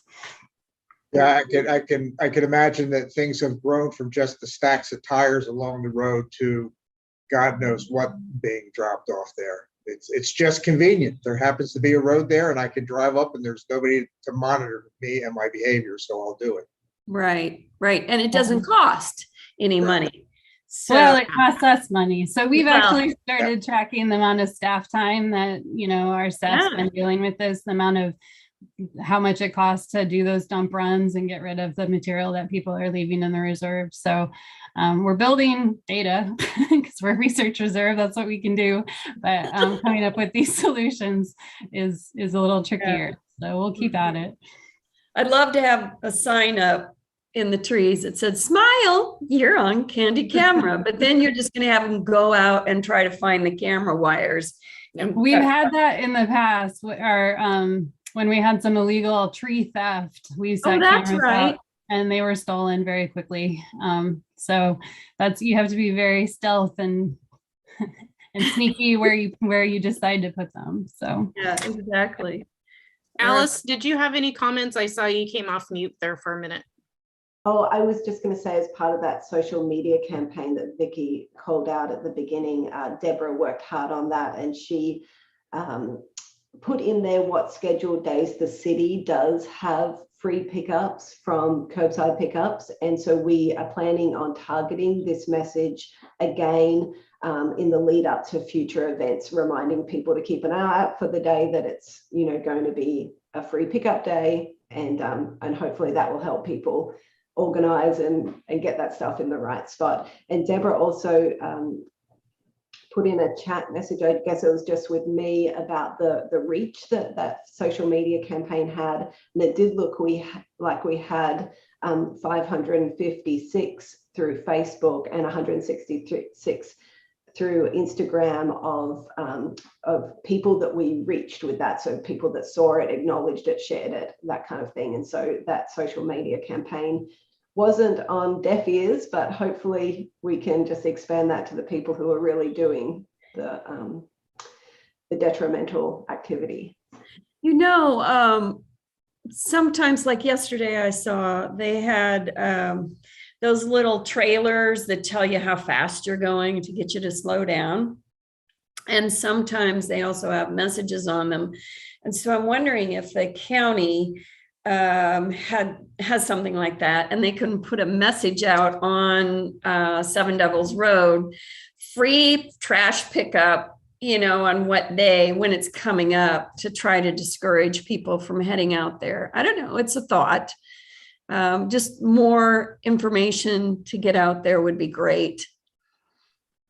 What was the reason you couldn't put a gate on there to, you know, make it so daylight hours only? The gate, so there's two places we could put a gate. One is at the start of the road right at Seven Devils. That would cut off all public access during the times that it's closed. And so our staff don't work dawn to dusk. So it would be difficult to open it, you know, early in the morning if people are going out to kayak or hike, and close at They got equipment now, though, that can open and close gates without anybody attending it. Yeah, that's a great point. I think the other concern was we were suspecting that the public would be not happy to have a gate at all up that far, but we could do some public outreach and some you know, investigation around that.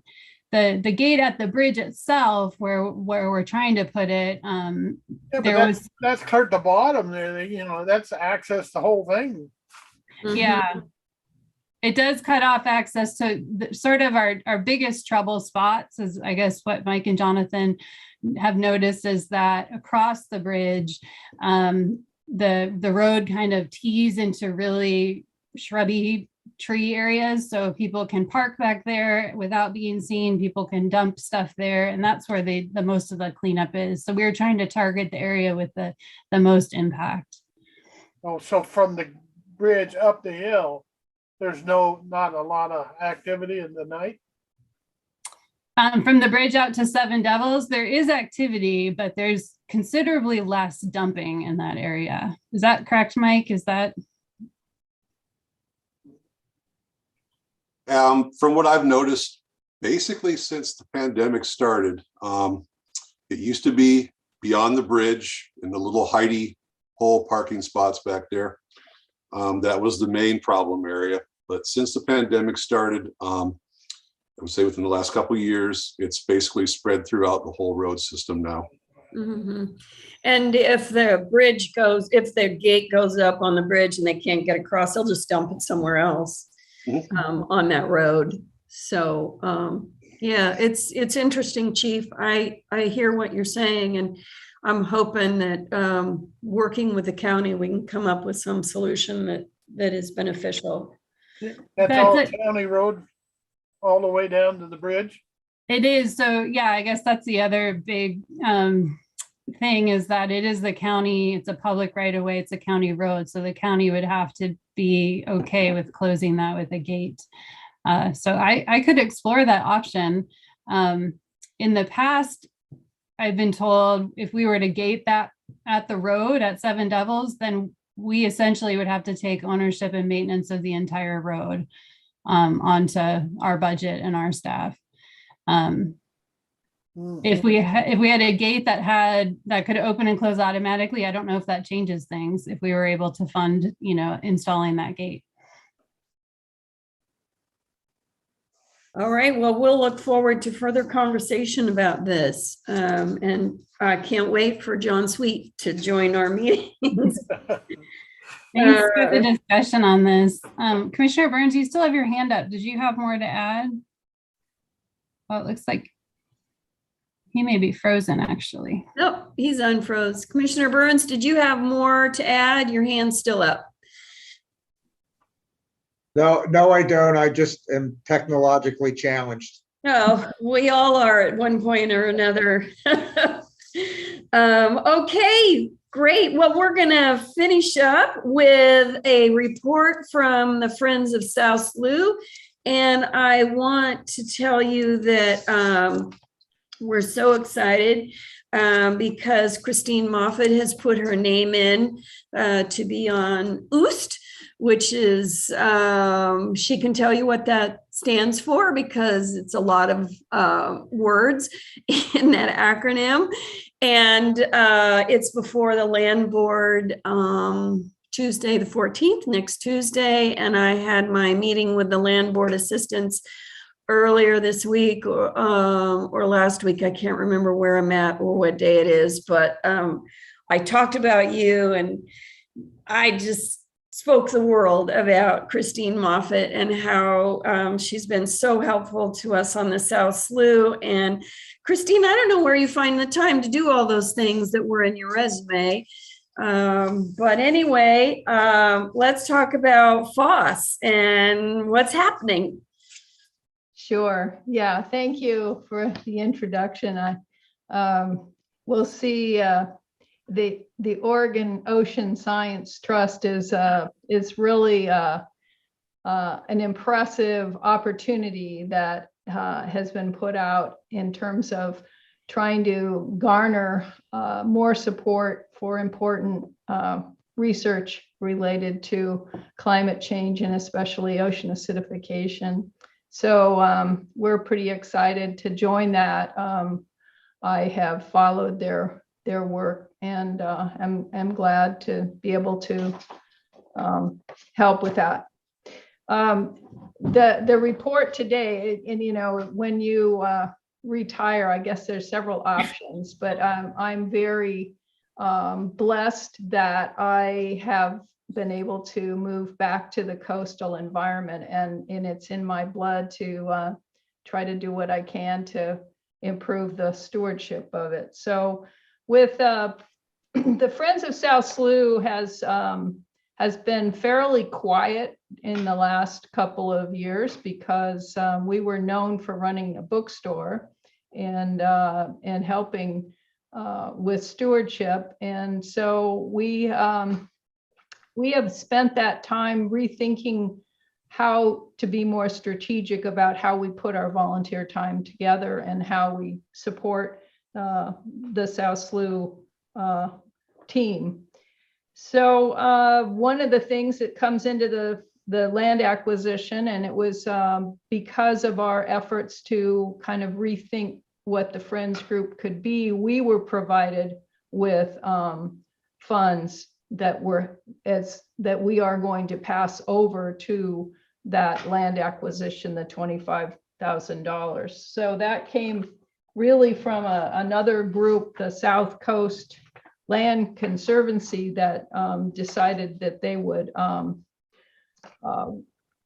decommission their NGO and provided that to us to use in the best ways possible. So we're excited about finally getting to that end point. The other thing is that there's a lot of people in the community that really appreciate everything that the South Slough Reserve does. And so we were able to get quite a bit of support, even though we were pretty quiet, from members and donors this year that helped keep things going. And I highlighted in the report that with the problems with COVID restrictions on housing, we were able to have one of our very important donors and members and who has a part-time resident there in Charleston. She provided housing for the Davidson Fellow that came for about a 6-month period of time. So those kinds of things in the community are so important, of people giving of them their goods, their time, and everything. So it's really been a joy to see that happening. And I highlighted some of the other things that we've been able to do. In light of moving towards probably rethinking what's possible for the Friends of South Slough, we were provided a generous bequest, and I put that in this documentation as well. We're very grateful to the donor, and we're respecting the wishes of the donor in considering what the best use of this funding is, and have secured it for the time being. And the other thing that we're allowed to do, because we don't work for the government, we can write letters and stand up for the things that we think are really important to improve the functioning of estuaries, and been able to do some of that. And we also hope to get information from Chris at NOAA as to what's possible to support in terms of some of the monies that have come through with the infrastructure investment opportunities. I think we can help move the needle. We can testify. We can provide important evidence to support estuarine health, and certainly the challenges of the overused word of resilience and what we're trying to face right now, with everything from invasive species to ocean acidification and the challenges of even developing the infrastructure for offshore wind. So we're there to help. We're interested and glad to be a partner active with the South Slough Reserve. Thank you, Christine. We really couldn't do all that needs to be done at the South Slough without FOSS's support. NOAA's a big supporter, of course, but the Department of State Lands can't fund everything in the South Slough, and so your support is really critical to helping us maximize the funds that we can put forward. And the acquisition of that property is just going to be really important for the completion of that entrance into the visitor center. I am looking forward to the bookstore 2.0. I love buying things for my grandchildren wherever I go. So that'll be pretty exciting to see that. And I am hoping that, for the love of Mike, whatever, that, yes, Mike, that in March, we do have an in-person meeting and we can see all these changes. We're just hoping the Omicron variant doesn't tackle us all down to the ground like the Delta variant did, and everyone seems to be getting on board with, well, not everyone, but if the masses can get on board with getting their vaccines and their booster shots. I got both my vaccine and my booster shots in Virginia when I was visiting my daughter, because it never worked out for me to get them here in Eugene. The Virginia Health Department emails me and texts me all the time about things, thinking I live there, which I go and stay. I stayed with her for a month. She really needed the help. But I'm glad to be back, and I'm really anxious to get down to the South Coast, which I am doing on the 15th and the 16th. We're doing a tour of the Shutter Creek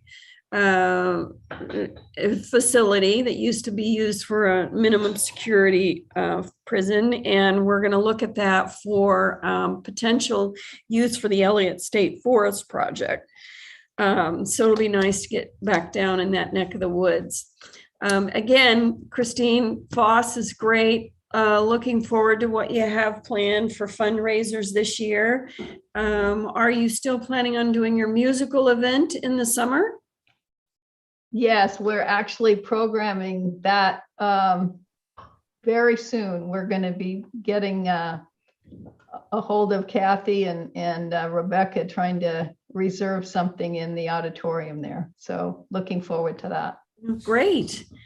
All right, and I'll look forward to your confirmation next week. I have not heard anybody on the land board saying that this would not be an excellent appointment. So I'll be sure to give you lots of kudos when I make the presentation. Chris, I see your hand up. Because Christine raised it, I was just going to briefly mention what I can about the funding under the Infrastructure and Investment Act, if that's of interest or appropriate. Yes. Bree's nodding. Okay. Because we're going to get a bunch of money in all the NERRs.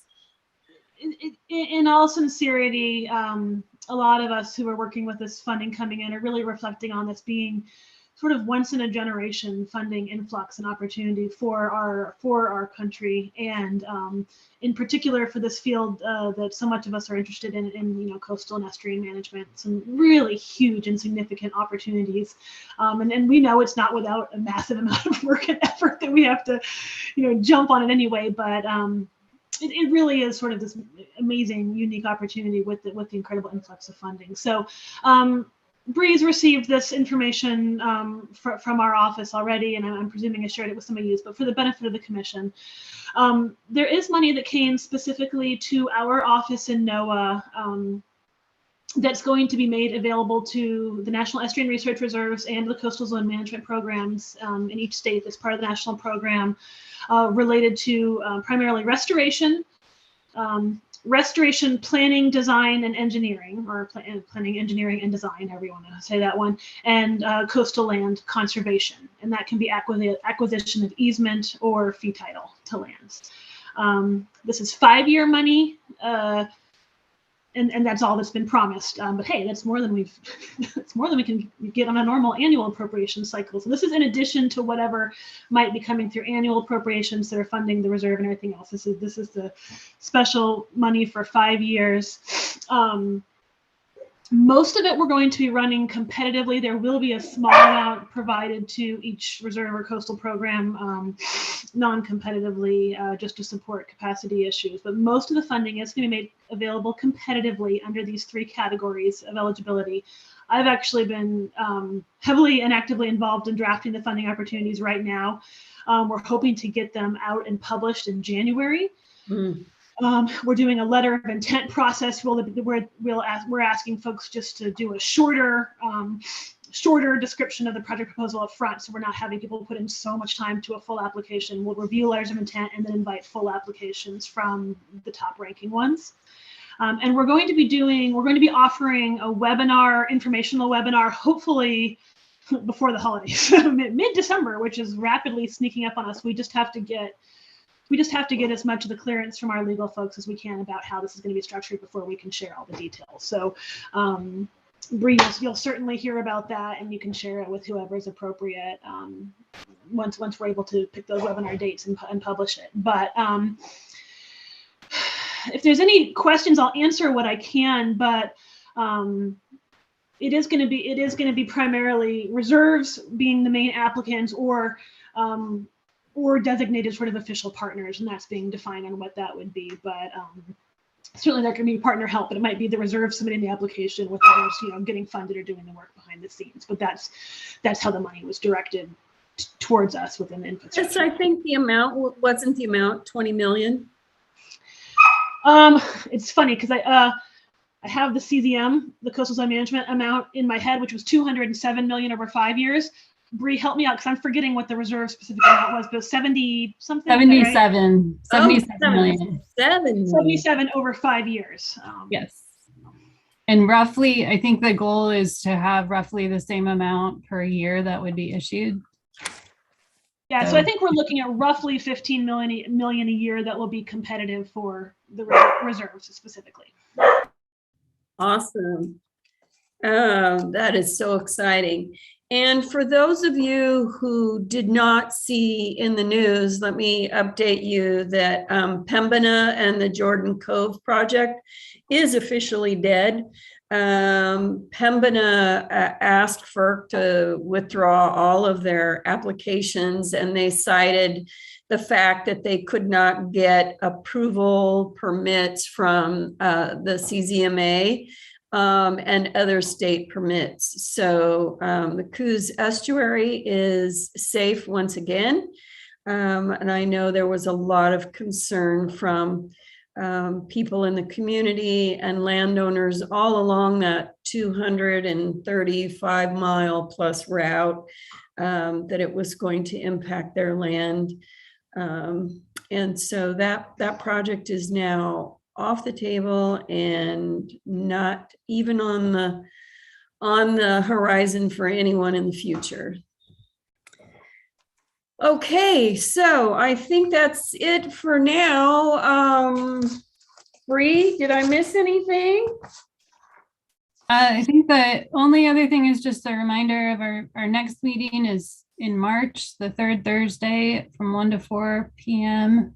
And I can't find my agenda right now to tell you that date. March 17th. Yes. So unless there are conflicts, we'll shoot for that date, and we'll reach out to commissioners in advance and make sure that that date still works, and we'll have a quorum.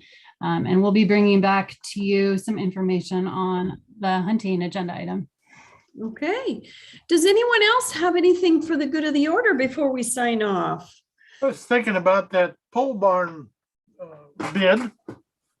Maybe the grantor will let you just get the materials and then look for other, volunteerism or something to erect it, because a pole barn is not that hard to put up.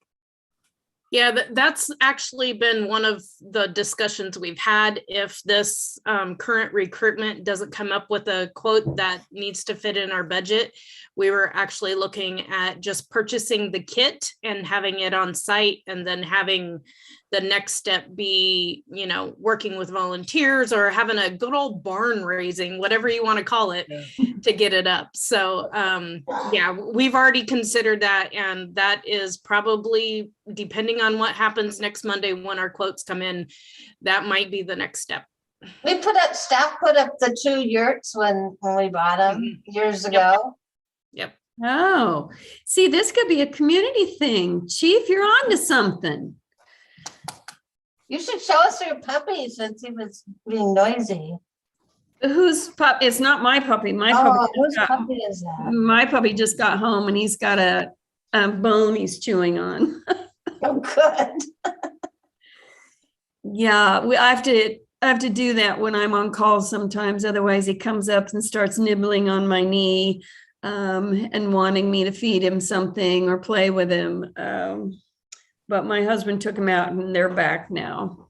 So it was someone else's puppy, and I see Trent has was that a cat, Trent? Yes, a beautiful kitty. I'm gonna miss that. When we stop doing these video calls, we're not gonna see everybody's favorite pets climbing over their computer screens and things. So we will miss that. All right, everyone. I think that covers things, and I'm interested in the barn raising. Chief, us being of the older crowd, we could just supervise. I'm good at that. Good. All right. Well, I'll take a motion to adjourn. Motion to adjourn.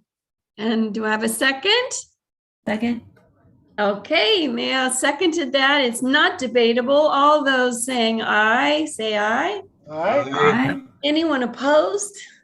All right. Have a great holiday season, everyone. We're adjourned. Happy holidays, everyone. Everyone, Thank you, Thank you all. everyone. Take care.